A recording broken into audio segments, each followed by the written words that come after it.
But here's how we're thinking. We're thinking, hey, when I go and I'm knocking on God's door and I'm saying, hey, can you give me something from your pantry? We're thinking, hey, I get it. Your pantry is bare.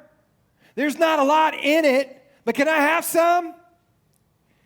Hey, I get that your pantry is scarce, but can I have some? And if I'm thinking that my Father's pantry is bare and scarce, then what am I to expect as a son or a daughter when I go to him? But Jesus is not painting that picture. And how many believe that God's pantry is bare? Does anybody believe that? I don't believe. Is there anybody listening over in this section right here? I'm going to need a little help today, okay? Does anybody believe that God's pantry is bare? Is he giving to us out of scarcity? No. Hey, did you guys hear what they just said? Do you guys believe that God is giving out of scarcity? No. When God's handing out stuff from his pantry, is he got a bag and there's only a few items in it? There's 30 people in line, but there's only 3 cans? Is that how this is working? Not at all. Thank you.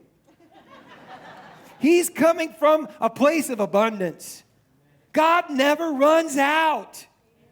And we got to know that as we're coming to God in prayer, and that's what Jesus wants us to know. Listen, God, those things that are in heaven, I want them to come down and be here on earth. And when you give, you're not giving from a bare pantry, a bare cupboard. You're giving from one that is overflowing. And as soon as you give it to me, it's replenished.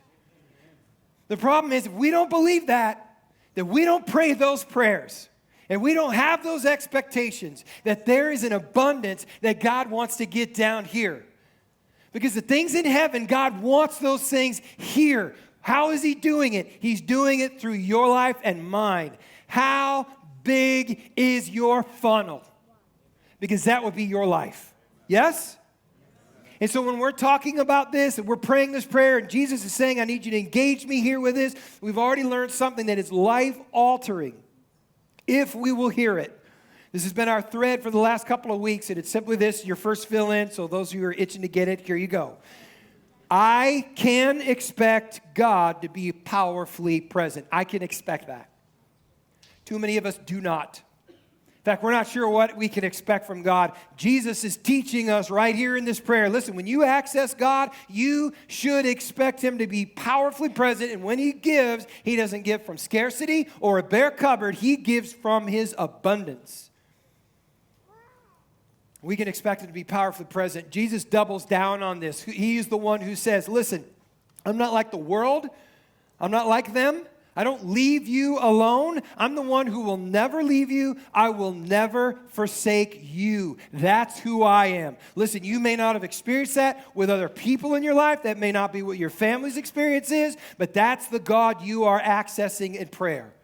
I will never leave you. I will never forsake you. Jesus says, I am the one who is closer than a brother. That's speaking of God. That's who he is. God's a presence is not coming from scarcity, it's coming from abundance.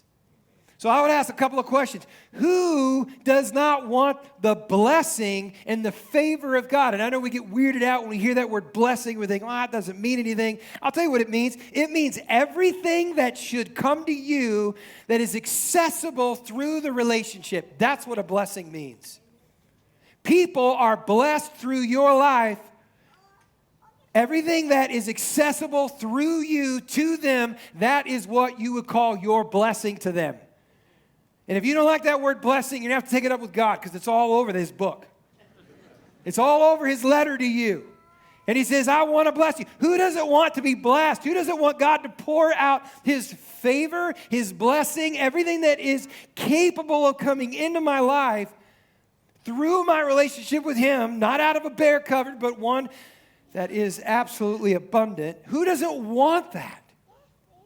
Who doesn't want the blessing of God? Who doesn't want the favor of God? Who does not want us to have God reach down into the very deep hole that I am in and offer me a hand up? Who doesn't want God to step down into the rut that I am living in and have been living in for a very long time and give me a hand up? Who doesn't want that? I'll tell you who doesn't want that. Lots of people. And you may be one of them. And I can tell you that sometimes I'm one of them.